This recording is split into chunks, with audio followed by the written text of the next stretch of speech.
देखो बच्चों, आप लोग Indian chartered accountancy, company secretary, cost accountancy, इन प्रोग्राम्स के बारे में ऑलरेडी जानते होंगे।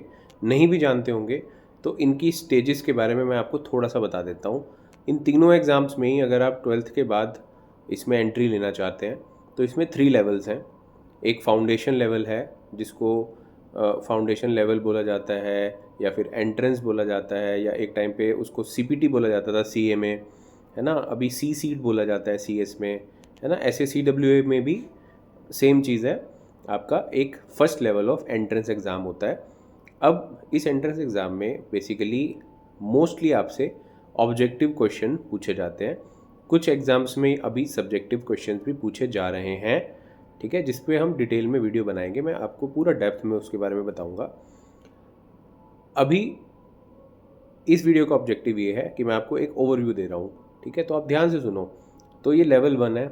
लगभग सब में ही ना 4 एग्ज़ाम होते हैं और आपको मिनिमम 50% लेके आने होते हैं क्वालिफाई करने के लिए। एक एग्ज़ाम में 40 और ओवरऑल एग्रीगेट में 50% से ज़्यादा, ठीक है। ये जो कहानी है ना, ये हर लेवल पे रहती है, चाहे सीए का एंट्रेंस लेवल हो, इंटरमीडिएट लेवल हो, या फाइनल लेवल हो। सेम चीज़ सीएस में और सीडब्ल्यूए में भी एप्लीकेबल है। सब्जेक्ट्स की बात करें तो एंट्रेंस में मैंने बताया आपको 4 सब्जेक्ट्स हैं तीनों लेवल्स में, चाहे वो सीए हो, सीएस हो और सीडब्ल्यूए हो। अब जो मेन चीज़ आती है वो है इंटरमीडिएट एग्ज़ाम। तो आप अगर फाउंडेशन एग्ज़ाम क्लियर करते हैं तो आप इंटरमीडिएट एग्ज़ाम में जा सकते हैं। तो ये सीडब्ल्यूए इंटरमीडिएट हो, सीएस के एग्जीक्यूटिव बोलते हैं इंटरमीडिएट को, है ना।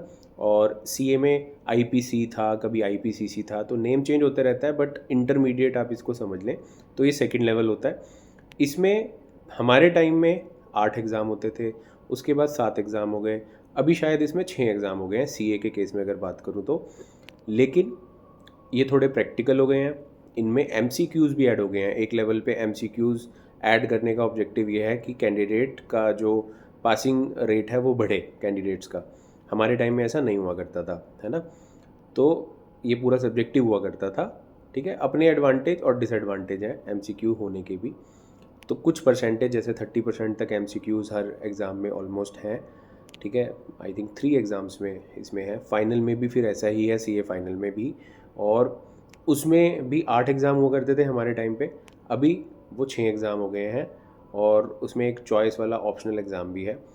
तो बेसिकली ऑप्शनल एग्ज़ाम का मतलब ये बोलना चाह रहा हूँ कि उनमें 3-4 उन्होंने ऑप्शन दिए हैं और उसमें से आपको एक चूज़ करना पड़ता है। अगेन डेप्थ में मैं वीडियो अलग से बनाऊँगा, बट मैं आपको ये बताना चाह रहा हूँ कि ओवरऑल आपको सीए करो या सीएस करो या सीडब्ल्यूए करो, सीए आप करते हो तो आपको ओवरऑल लगभग उसमें 4.5 साल तक लगते हैं, 4 से 4.5 साल तक। अगर आप फर्स्ट अटैम्प्ट में निकालते जाएंगे 4 साल में हो जाएगा, ठीक है। मैक्सिमम आप मान के चलो 4.5 साल लगते हैं। और एग्ज़ाम्स भी लगभग आपको, अगर मैं बात करूँ तो 16-17 एग्ज़ाम आपको देने पड़ते हैं। हमारे टाइम पे वो थे 20 एग्ज़ाम्स, अभी वो 16-17 के अराउंड हो गए हैं, है ना, कम हो गए हैं एग्ज़ाम। बट ट्रेनिंग बढ़ गई है, ट्रेनिंग की रिक्वायरमेंट्स पहले से ज़्यादा इंक्रीज़ हो गई हैं। हमारे टाइम में भी थी, बट अभी डबल डबल ट्रेनिंग है। इंटरमीडिएट से पहले एक है, फाइनल से पहले एक है, फिर फाइनल के बाद एक है। तो ये आर्टिकलशिप के अलावा की मैं बात कर रहा हूँ। अगर मैं आर्टिकलशिप की बात करूँ तो इन सभी प्रोग्राम्स में आर्टिकलशिप की रिक्वायरमेंट्स हैं, ठीक है। जो सीडब्ल्यूए में शायद 2 ईयर्स का अगर एक्सपीरियंस है तभी आप मेंबर बन सकते हैं, ऐसा मैं पढ़ रहा था सीडब्ल्यूए के रिक्वायरमेंट्स में।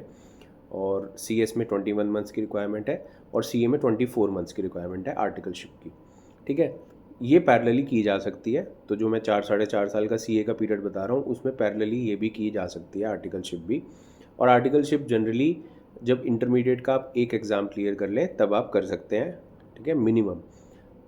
हमारे टाइम में ऐसा नहीं होता था, ठीक है। ये मैं सीए के बारे में बता रहा हूँ। सीएस में आप प्रोफेशनल प्रोग्राम जब क्लियर कर लेते हैं उसके बाद जनरली बच्चे आर्टिकलशिप करते हैं।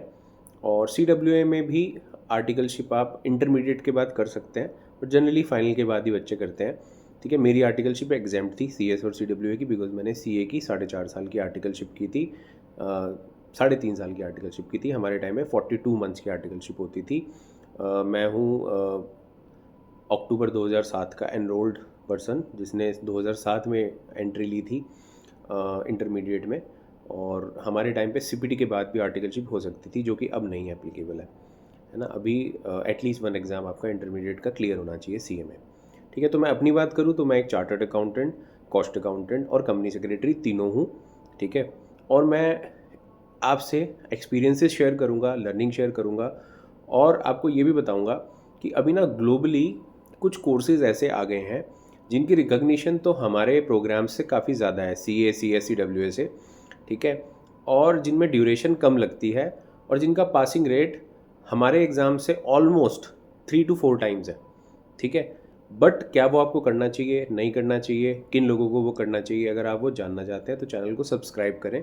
ये सब इन्फॉर्मेशन मैं आपसे लगातार शेयर करता रहूँगा। नमस्कार, सी ए मयंक वडेरा की ओर से।